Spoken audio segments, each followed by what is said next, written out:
Ito ang Intercontinental Broadcasting Corporation. Sa bagong Pilipinas.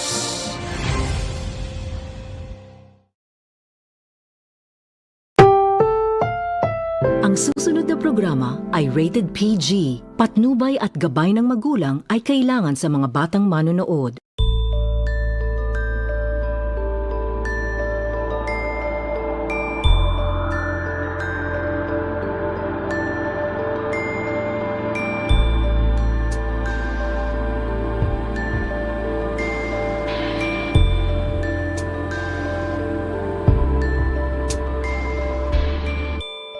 Mindanao Network, right here, right now, as promised.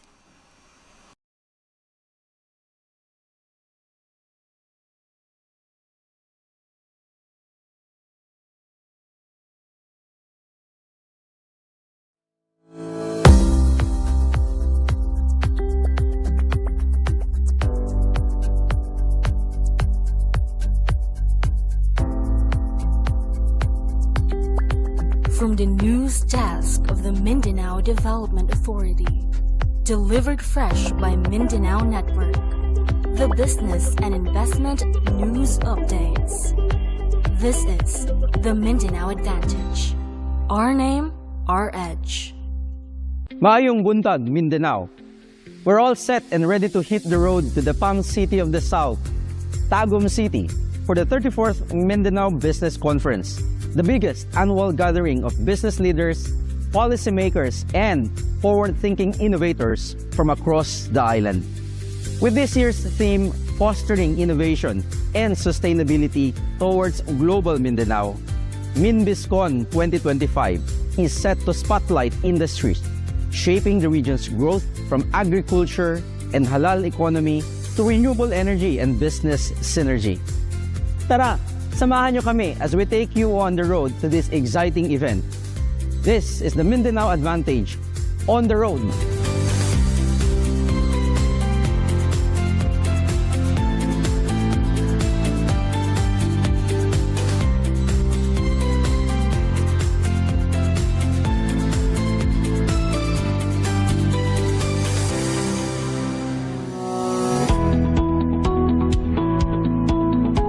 It gives me immense pride and joy to welcome you all to the 34th MinBisCon 2025. Mindanao is a land richly blessed with fertile lands, abundant seas, and resilient people. But more than its natural wealth, the true strength of Mindanao lies in you, the entrepreneurs, leaders, and visionaries gathered here today. Your presence is proof that growth of Mindanao is not a dream for Mindanaoans alone. It is a shared mission for the whole Philippines. This year's theme, Fostering Innovation and Sustainability Towards Global Mindanao, speaks to a very heart of our journey. Expect exciting plenary sessions, engaging panel discussions, and meaningful networking. Expect bold ideas that will challenge the way we think and fresh partnership that will move our businesses and our entire island in the region forward. I would like to extend my personal thanks to the Tagum City Chamber of Commerce and Industry and the Philippine Chamber of Commerce of Industry Mindanao for the successful staging of this Mindanao MinBisCon 2025. Going to a conference which will host business leaders, policy makers, stakeholders from across Mindanao and beyond that will contribute in shaping the economic future of Mindanao. There is no way that I will not go and be there together with these people. For over a decade, the Mindanao Development Authority and the PCCI in Mindanao has been partners in fostering and advancing inclusive growth, regional competitiveness, and investment promotion across the island of Mindanao. Through MinBiscom and a series of strategic trade missions, we have cultivated a resilient alliance of local industries, one that continues to unlock opportunities and potentials that amplify Mindanao's voice in the national development agenda. This year's conference comes at a pivotal moment as Mindanao accelerates its transformation through landmark infrastructure and policy reforms. MinBiscon is an annual event, where we gather not only the business sector in one place, but also the policymakers. So it's an annual event wherein we get to touch base, review what has been happening for the past year, policies we need to pursue so that we will have a more competitive business here in Mindanao and to also promote economic development in Mindanao. No? This is also a chance for us in the business sector, especially from the Chambers of Commerce. It's a reason for us to gather together, and we also get to network. See what's going on, how we can collaborate, how do we push Mindanao, can we do things to promote Mindanao and push for more economic development and investment here in Mindanao. For today, there are actually 3 plenary sessions. The first session is about bridging borders. How do we ensure solidarity among not just within Mindanao but outside of Mindanao? We want to make sure that we are able to bring and sell the products and services of Mindanao, not just the products and services, but particularly the companies and the people who compose these companies, so that we will be known not just as a maker of quality products and services, but also to showcase to them that we have full of talents here in Mindanao.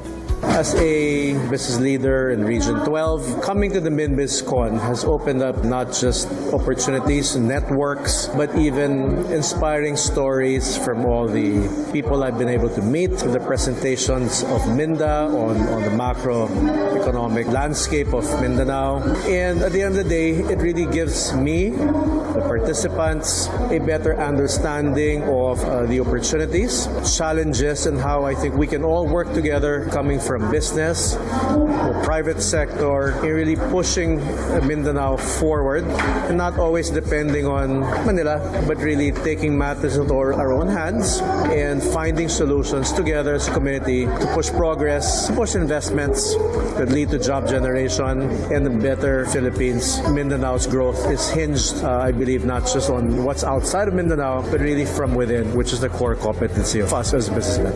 As MinBisCon has become an important event for us to take stock of all of the positive developments, the challenges. At the end of the 2 or 3 day conference, we all leave knowing what needs to be done, what needs to be pushed, and what areas of focus we have to address to continue pushing for the development, ensure our businesses are successful and competitive, and at the end of the day, have a positive outlook for the future of Mindanao. Speaking for the European Chamber and for the consulate I represent, which is Finland, cross-border partnerships are seen as catalysts for growth. No? So foreign chambers are not only conduits of trade, but also platforms of trust. And by linking Mindanao-based enterprises with investors, technical experts, and policymakers abroad, these chambers facilitate foreign direct investment in agriculture, infrastructure, and digital industries, encourage market access for Mindanao's export products, bring in the best practices and global standards. Dito na papasok yon product certification. And that is very essential for us to succeed if we want to penetrate larger markets. The most important thing that I really will stress to everyone else, and because this is everybody's business, it is a question of framing the right story of Mindanao. Why? Because doing otherwise can trigger serious misinterpretation of what Mindanao is all about. The global collaboration that I see here is really grounded on realities. Let's just have some real talk and real sense appreciation of what Mindanao is all about. we in the business sector, we want it to be a land of opportunities. No, it's not promise, it's about opportunities. And we have seen that Mindanao has a lot of natural resources. We also want to show that Mindanao is an opportunity for not only the locals to invest, but there is peace, no? There is stability for investors to also invest. With all the plenaries that has been going on in the MinBizCon, they're chosen carefully to reflect on what opportunities are there for Mindanao. No? So like this year, we have innovations and technology in farming. So we're looking at empowering farm agribusiness, cultivating investment-ready agribusiness MSMEs, and amplifying investments and exports. Investments and exports grow in the farm agribusiness sector. No? So I am seeing a lot of things here.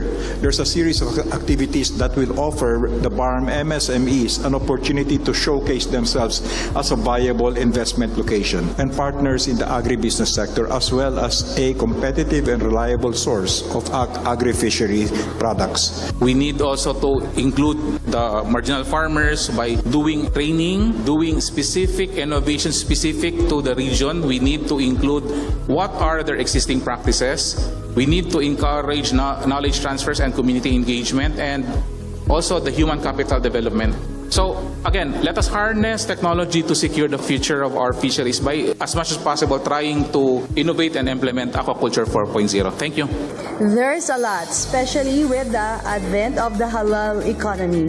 You know, in our earlier times, we only know halal as stamped on the products and services. Like we usually see it from the imported snacks that we get from Malaysia or Indonesia, and now it has expanded. We know that halal is a certification. It is a standard like that of ISO. And if you are a business who truly believes in the concept and the results of halal certification, then you have an expanded market. You have an expanded opportunity, because by the time you have a thorough understanding of halal, you will be able to take a look at, I should innovate as a business so that I can expand and offer that opportunity to those who need halal businesses or halal products and services. Like me, for instance, I just knew recently that there are already halal financial solutions and services. And then, in fact, if you dig deeper into the insurance business, there's takaful that is similar to halal. In the Philippines, I believe, we have to work together. We have to innovate also the modules that we offer. Like, for example, we know that DTI is a forerunner in the halal. And then, of course, we know that BIMP, IAGA, no, they're really good at it. But how about those who are not there? Those who are not in the region. We should know and work with them so that maybe we can improve on our education system, like especially those universities and colleges who are offering hotel and restaurant management. We can work on that. And then, in fact, halal is also true in terms of financial services, as I said earlier. Cosmetics. There's already halal industry that is operating now in terms of cosmetics. Not just that, the agriculture, because our livestock also eat food in the same way that we eat food. So it's a chain of opportunity that we can have with the halal economy. There's a big market for halal. And what is the opportunity for Mindanao?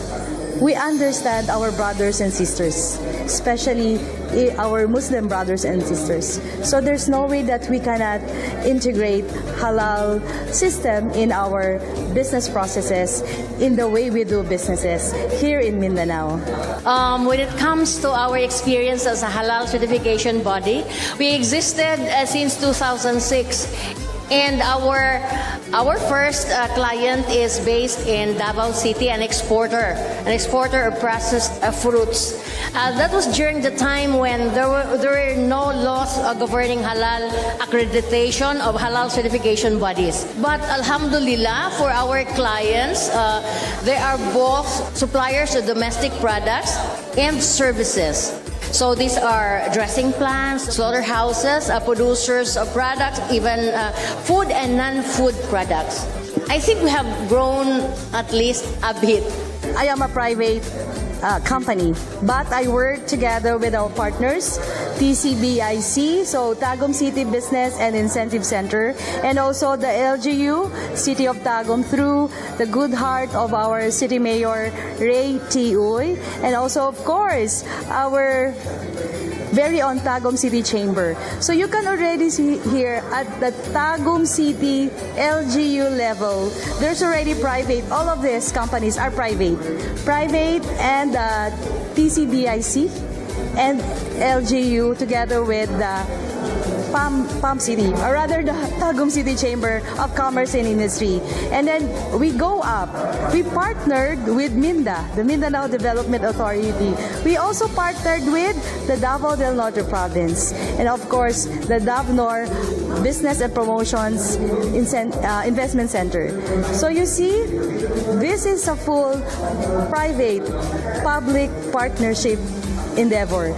So we created a very cheap and affordable e-commerce that any entrepreneurs can use. And so far, we're able to do it successfully. In fact, in the MinBizCon, the registration portal, including the website, is the solution that we created way back during the pandemic. We just updated it every now and then. And the result of MinBizCon today is actually from the efforts that we did during the pandemic. The Mindanao Development Authority, recognizing the need of development here in Mindanao, signed an agreement with the PPP Center. By, I think in 2 weeks, 2 or 3 weeks, we will be launching the PPP Center together with the Mindanao Authority here in Davao City. So business leaders like you, partnering with LGUs, no longer have to go to Metro Manila to process your papers. Magbubukas na po ang PPP Center here in Mindanao. And complemented by the Create More Act and the Public-Private Partnership Code, these reforms signal a clear priority from this administration, making the Philippines a more attractive, transparent, and efficient destination for investors. I therefore encourage all of you, MinBizCon participants, whether from the business sector, from the local government, or development institutions, to take advantage of these enabling reforms. Now is the time to bring forward bankable projects, forge new partnerships, and pursue innovation for development with a shared goal of putting Mindanao at the forefront of national development and national progress. Ito po yung palaging sinasabi ng ating presidente. Ang kinabukasan ng Mindanao ay kinabukasan ng buong Pilipinas.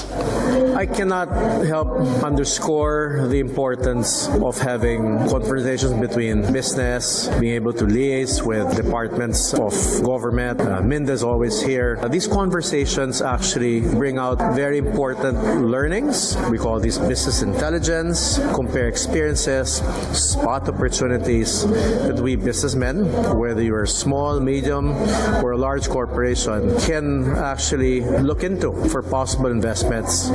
In these conferences, we also invited companies like Meralco, who have provided interest about how these local chambers can actually spot challenges in their local distribution utility companies and see how partnerships with larger firms can help improve the quality and reliability of power, which at the end of the day has been the biggest factor for the slow development of many areas in Mindanao. So if we look at the map, we all want to see Mindanao at night shining bright, not just pockets of communities. Progress is only possible when we work together with a shared purpose.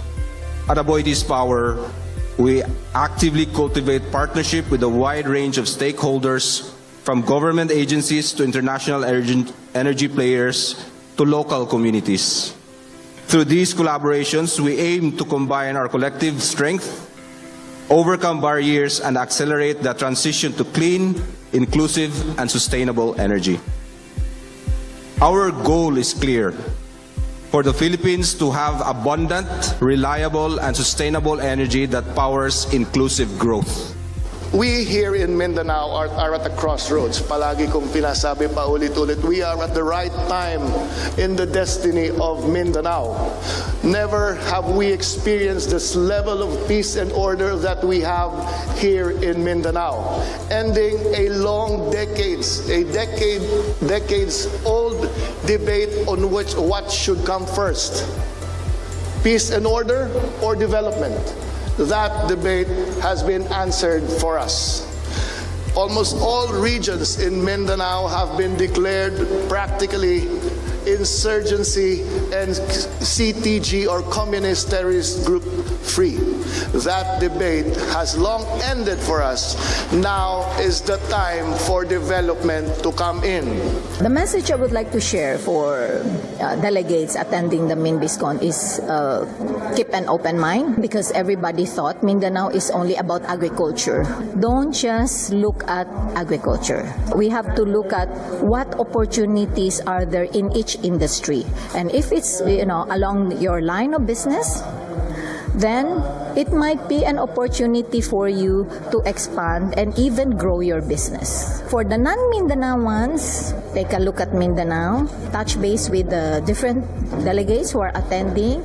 The delegates who are here from the private sector are mostly from the Chambers of Commerce. The members of the Chambers of Commerce are business people who are really looking also to see what is there for us to invest in, aside from our own industry. As businessmen, we always look at risk. We always look at challenges ahead, and we always ask ourselves, what can we do today to prevent those challenges, events from happening tomorrow. So one of which that has been a recurring theme has been the power crisis that is coming. Time and time again, we hear the warnings already, and I think we have to ask ourselves today, is something being done? Lobbying, making noise does help in moving that needle forward. So at the end of the day, we all benefit and the economies grow, which in the bottom line leads to more employment for Mindanao. So these are the things that the conference brings, ideas, networks, business network, informations. And of course for the government, who is also in the best interest that we have a robust economic growth, then what policies should the government implement so that we become more competitive? It means leave the business to the private sector, but we need the right policies to grow. So that is my message to both the private and the government. The only thing that keeps us is the learning that we get from here. And I am so happy to say that we have also raised the bar of our spotlighters. So who are our spotlighters? So you can see all of these private companies are our spotlighters, because without them, the 34th Business Conference would not be possible. So you can see here, I know that you'll have a time to showcase our partners and sponsors. But on top of that, they are here with the commitment, because maybe you have seen them presented their companies. But on top of that, what have they that they can offer more in terms of innovation and sustainable, renewable, what else? All the inclusive growth as far as Mindanao is concerned. Together, we can turn Mindanao from land of promise into a land of fulfillment. Together, let us commit to building a global Mindanao that shines as a beacon of responsible progress, resilience, and hope. Let us show the world what Mindanao can do. Let us show that Mindanao is not only ready for business, we are ready to lead. We are ready to innovate. Once again, congratulations to your successful MinBiscom. Mabuhay ang Mindanao, mabuhay tayong lahat, at mabuhay ang bagong Pilipinas. Maraming salamat sa inyo. Good morning. And that's a wrap for the 34th Mindanao Business Conference here in Tagum City. We've seen bold ideas shared, partnerships formed, and opportunities unlocked, all aimed at building a more innovative, sustainable, and globally competitive Mindanao. Catch us on our next stop as we bring you stories that build a better Mindanao. This has been the Mindanao Advantage on the road. Our name, our edge.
Mindanao Network, right here, right now, as promised.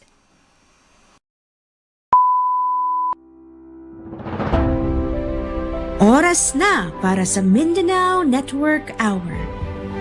Our Mindanao on IBC 13.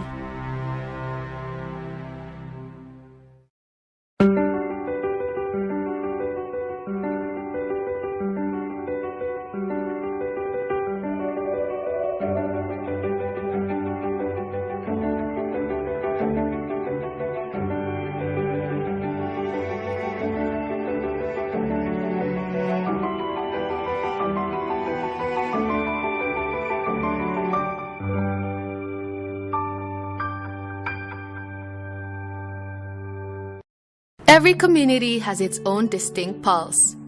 Here along Payapi Boulevard, a place known for its raw noise, crowded streets, and relentless energy, one local artist finds a completely different kind of inspiration.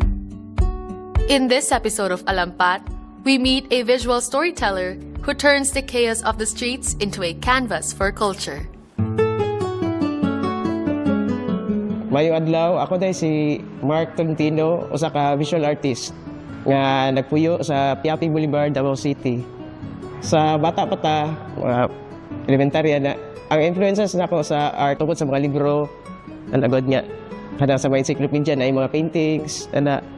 So dito nakakuha na akong interest sa kada sa figurative. Bisag bata pa ko kay elementary pa ko ato kay drawing ako, pero syempre sa bata pa kadang medyo distorted that agad. Nana dito ako interest ko sa kanang nakita na nako ang appreciation ba na kita na nako ang mga realized sa works kanang di ba kay sa libro sa una sa elementary kaya may kanang mape ana. So ma-feature daw mga kanang mga artworks ko sa Bastard. Ano na Mona Lisa, Creation of Adam ni Michelangelo.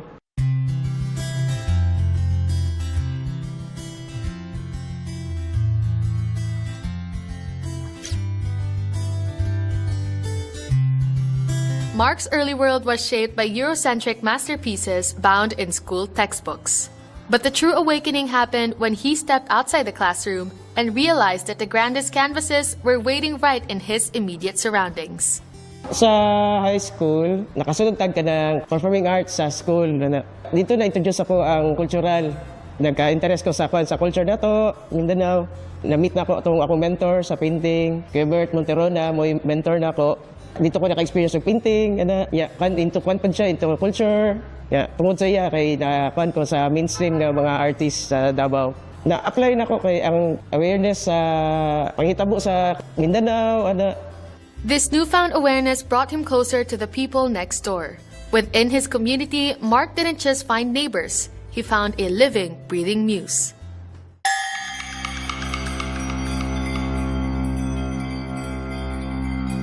Among community gid sa Piapi kay ang mga muro diya kay sama og kuan tausog. Silingan namo kay tapang yun ang balay, marag extended family, into art sila. Family kanang performing artist din sila ba? Membro sa Dayan Dance Troupe way back 1980s. Dito na apply na ko ang kanang visual arts ug ang performing arts. Kay tungod na love na ko ang community, nahulog ko nga researcher nila god o kanang producer sa kanang mga sa costume. Gi-research na ko ang tama nga sayaw, ang costume, ang tradition nga kung pwede ma-revive gud tong unsa tong sa una. Ang ukil kay nakabahin siya sa nay pang babae o nay pang lalaki. Ukil, masabot ka nang gi-carve ba? Ukit ana. Sa babae kasagaran more makita ang ukil sa mga embroidery, sa weaving, sa applique.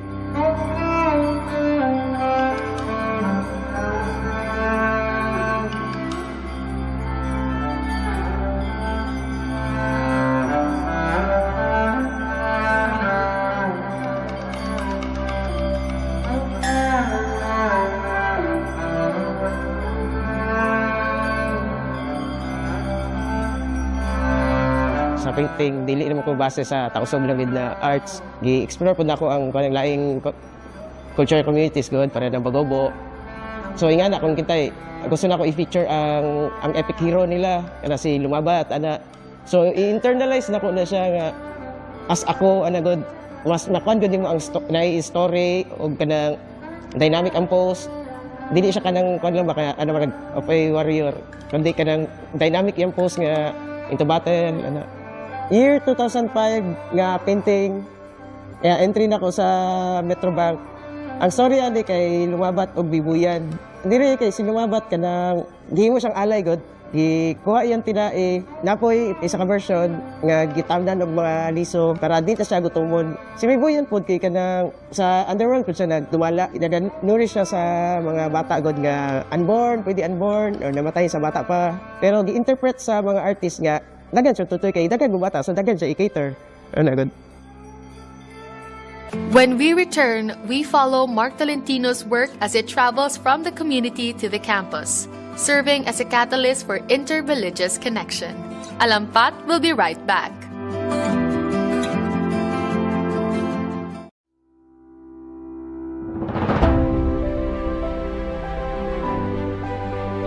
The Mindanao Network Hour. Our Mindanao on IBC 13.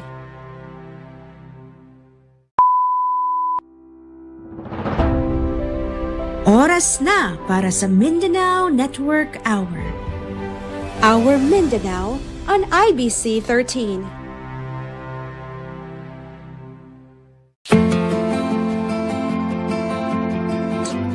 By archiving Mindanao's soul through his art, Mark's creative footprint began to expand. Over 2 decades ago, a young artist from Davao City took his very first step into a much larger conversation. Way back 2001, kay graduate ako sa high school. May opportunity nga makatutag Manila god. Anak-anak Asian Children's Arts Festival. So mo tong pinakauna nako nga nakatug Manila og kanang international festival gud na naatinan ako as visual artist. Pero membro ko sa katong grupo ni Kibert nga Makba Mindanao Alternative Center for Visual Arts. So katong mga figures na gibuhat nako sa Mindanao ethnographic map gi-interpret ni Jester Juane into figurine. Kini siya kay si Dato Bago o si Don Jose Yangoren. Dili ako nag-sculpture ni si Kuya Ray Fuentes. Gibase lang sa katong sketch nako. Today, his collaborations with institutions like the Ateneo de Davao University elevate indigenous narratives into a modern space, sparking vital interreligious dialogue among the next generation. Ito na siya sa tradisyon ko sa mga tausog, nagbutang tubig sa kawayan, gitawag na siya dagtong, more inculturated siya ba, kanang culture in focus kay kanang sa sulo. Kani siya kay kanang Jesus in the synagogue.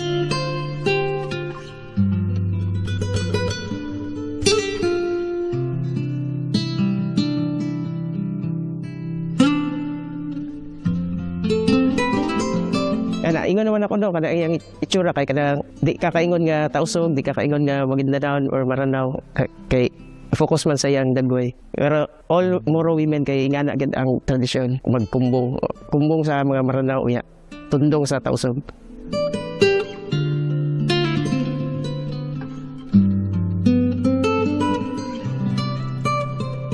As you can see, dialogue ang title. Pagtapok mo sa kanang mga sa tri people na ay representative sa Christian, mga Moro ug lumad. Pinagi ko sa mga manubo nga ritual para sa kanang sa kalinaw.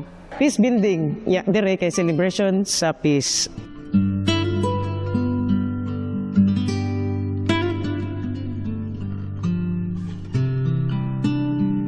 Kini kay celebration sa Bicol God dito sa Naga. Lubiya pa rin, o translasyon. Ginakuha nila ang itong Our Lady of Peña Francia.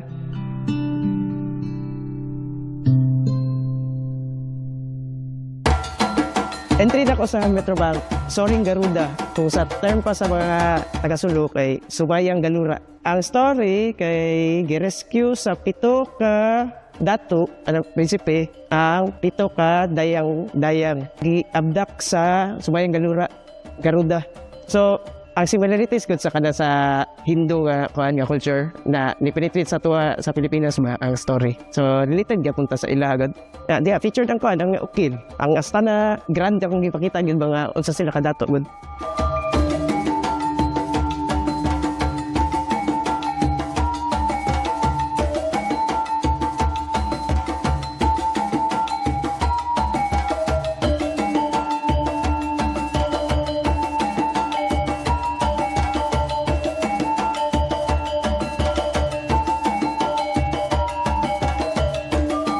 Yet despite the national accolades and the sacred walls his art now adorns, Mark's daily reality remains anchored to the humble neighborhood where it all began. Ang pinaka-challenge yun, ang art space yun siya. Namo na kami sa Boulevard kanang di mo may kanang iano lang may good. So wala may kanang nindot na space ba nga makapinta ka good. Kada ang challenge. Pero may himuan magyapon og kanang pagi good. Makahimo kag art gyapon maski unsa pa imong space good. Beyond finding a way to work in a limited space, Mark's ultimate hope is for his community's heritage to outlive him, turning his neighborhood into a cornerstone of Mindanao's identity. Katong among community, mahulog siya ka institution niya. Ang mga tao nga gusto mag-research dito na padulong good. Kuan pud kanang madawat sa mainstream nga community ang katong among research good. Kay usay kanang lahi na ba ang modern? Lahi pud tong classic good. So kana man among goal na mo gud sa among community nga atong karaan among ipakita. In a world of constant motion and endless evolution, Mark Tolentino chooses to look back to move forward. Through canvas, costume, and community, his work proves that creativity doesn't depend on a grand stage or a perfect studio. It blooms exactly where it is planted, even in the tightest spaces along the boulevard. Art isn't defined by the space it occupies, but by the identity it carries.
The Mindanao Network Hour.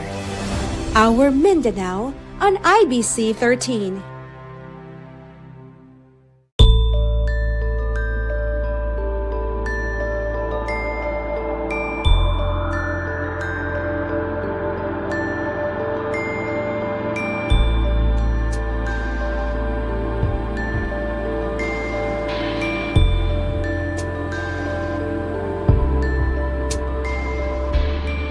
Mindanao Network, right here, right now, as promised.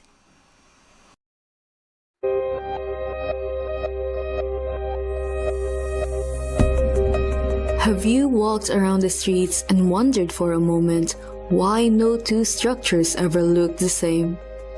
Each is found uniquely different in size, shape, and height. Who's the mastermind behind beautifying these attractive heights? In this episode of Bayi, we sit down with architect Christine Amy Buicosi, principal of her own design studio and a recent awardee at the World Architecture Festival. Built on resilience, passion, and tenacity, her story becomes a living blueprint of why architecture is called the mother of all arts and construction. Because behind every enduring structure is a woman who strengthens its pillars.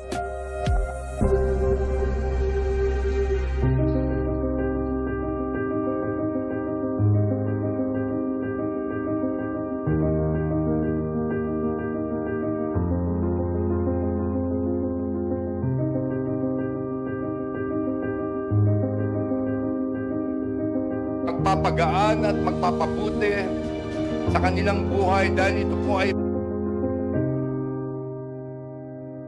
ang aming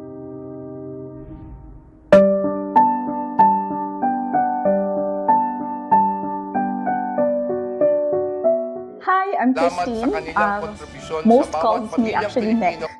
And I'm Christine Amy Buicosi. I'm an architect, an urban planner, designer. I was born and bred here in Davao City, but I moved to Manila when I was 16 years old to study architecture at the University of Santo Tomas. And I also worked there for a while, then moved to Singapore to pursue my master's in urban design. Eventually also worked in Singapore as an architect. And so now I travel a lot, from Singapore, Davao, Manila, as our firm grows and have projects all over Philippines.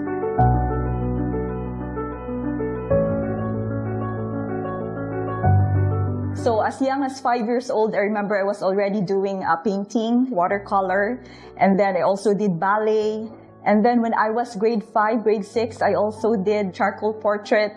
And then I also did opera singing. Yeah, I still remember that they made me memorize the whole song, German song, Du bist wie eine Blume. I still memorize the entire song now. And then I also went back to a lot of oil painting as well. So that was really, living in art growing up. And, but my dad's family comes from a family of architects and engineers. So I have a grandfather who is an architect. He actually designed the Redemptories back in the old days, also Appleview. And then I have an uncle who did Davao Doc School, was an architect, and my dad is an engineer. The dad's older sister is an engineer who is now based in Canada. So it's really a family of engineers and architects. And I think I'm a natural product of my environment, growing up in art and then having a family in architecture and engineering.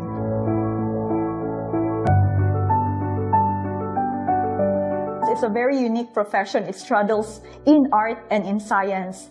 So it's very difficult because you have to use two parts of your brain, right? The left and the right, the logical, but the beautiful, sometimes illogical part of your brain as well.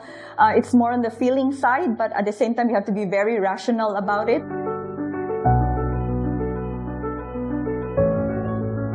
What drew me to it because architecture is an art that You live in it, right? You breathe it, you sleep on it. That's where you wake up, have your breakfast, lunch, dinner. So it's really part of your everyday life. That's why it's so important we understand the psyche of how people move, how people use their spaces. And that's the beauty part of the art. But you have the whole engineering side of it, lighting, you have the structural support, and then you have the plumbing, the more utilitarian side of it. It's really the marrying of these two which really appealed to me, because I don't think I could also concentrate in pure art, and I don't think I can also do pure science. During my time when I studied architecture at UST, there were only 10 of us girls in 50 in a class. And I heard from my young architects now, it's the opposite. There are more female architects now than men. So you see how time has changed over a long period of time. But during that time, it was difficult. And I remember when an older architect knew when I graduated from high school, said, "Oh, what profession are you pursuing?" And I said, "Oh, I want to be an architect." "Oh, it's going to be so difficult for a lady architect because you have to go to the construction site." Of course, that cautionary tale did not stop her from earning the title only men used to have. A woman's presence in the boardroom is just as important. The lady perspective looks into the micro parts of the architecture, adding softer parts that focus on sustainability, which the broader perspective of men tends to overlook. With every profession that we pursue, the main ingredient really is your purpose, your why, right? Why are you doing it? So for me, early on, during my dissertation, my 5th year at University of Santo Tomas, it was the Philippine Eagle Center. And at that time, they really exposed me to the impact of deforestation. In Philippines now, we are left with about 20% of real forest cover. That's how much we have lost. And of course, that would translate to all the calamities that we are experiencing now. So that was more than 20 years ago, and I never forgot. So that's why, even as I pursued my profession, it was always at the back of my mind to how could I help, Because would you believe that up to 40% of climate change is actually attributed to the building industry? So up to 40% of our global warming is because of the construction and building industry. So if we want to make a real change in our climate impact, it has to start from the architectural, from the construction industry. And that's the reason why I really pushed through with that advocacy. For us, it's a first step to identify all existing trees, even the species. So we would really try to understand the site, preserve as much existing trees as we can. And as we do big master planning projects, we actually work with a lot of scientists. We work with hydrologists to understand the rainfall pattern. We work with environmentalists. We work with geologists to really understand. So it's a lot of work for us. We just don't go in and design straight away. We understand what nature is telling us. So we come in understanding really the landscape, the existing landscape, and only then can we start designing. Only mothers can truly understand each other, the complex challenges they surpassed, and the grace that defines them. These attributes go well in architecture and nature itself. Architect Christine's urban designs aren't one that causes harm. They are rooted in earth, one that intervenes and stands with purpose. Up next, Architect Christine shares more about entering motherhood, pausing what she aimed to become, and eventually reclaiming the dream she held for a long time. Bayi will be right back.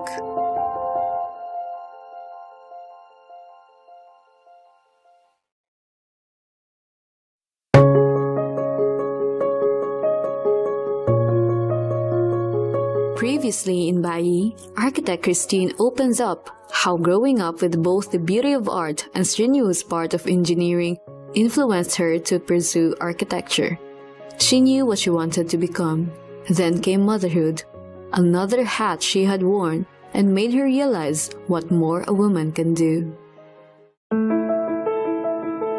When I had my two daughters. I didn't want to really leave them in childcare, so I really had to make the decision. So you have that formative first 5 years of your children that you really want to be hands-on present. I really moved away from architecture and just focused on raising my two girls. And at that time, I would say I am most proud of the belief I had in myself that it's okay, even if I step back and I focus on my girls, the time will come when they become teens and go back to architecture. Although I stepped back from architecture for 12 years, I never stopped learning. And that's very important because you might be away from the work, but your mind never left. I was still reading a lot of books. I was consuming a lot of architectural, learnings. And it was also during this time that I pursued my profession in innovation at MIT in Boston. I attended the World Architecture Festival when it was held in Singapore. So I listened to the competition speakers, and I said, maybe one day. I said, one day I will do this, but now is not the right time. I'll just focus on the girls. And I think sometimes we try to rush too much motherhood, but I would say that architecture or whatever profession will not be so joyful when your family back home is not joyful as well, right? Everything has to be joyful, and everything has its own time. I want to really join the World Architecture Festival, but only because I wanted to test. You know, joining this competition is a test to your competency. You know, it's so easy to talk about passion, to talk about that you love architecture. But at the end of the day, you have to be competent about it, you know. You cannot just say, I love architecture. You have to test your skill if it's at the world-class level. So I'm really into that, of testing of where I stand. It's very important that we create architecture that is rooted in our identity. You know, as the world becomes bigger and bigger, globalization, how we look at our historical past, bringing that into architecture. It's important because and that's one of the reason why we became so unique in the World Architecture Festival. I think it's a culmination of what I've worked for, what I've believed in. I would say stay the course, have the discipline to do the hard work. Because all the masterpieces, like Michelangelo didn't do the Sistine Chapel, the statue of David overnight. That took decades. And you have to have the focus, the discipline to see it through. Even for this WAF, we've been doing sleepless nights for months. Really sleepless nights for not just for days, but for months. Then I kept on reminding them, stay in the course, don't give up. The light at the end of the tunnel will eventually come in. The belief that you can do it, as long as you put in the hard work, then we can definitely compete in the world stage. Her path towards taking the global stage isn't cemented like a clean slate. She had to build her blocks all the way up until she had the floor for herself and a firm she can lead head-on. Architect Christine's success story is a testament that a dream paused is never a dream lost. It may take time getting there.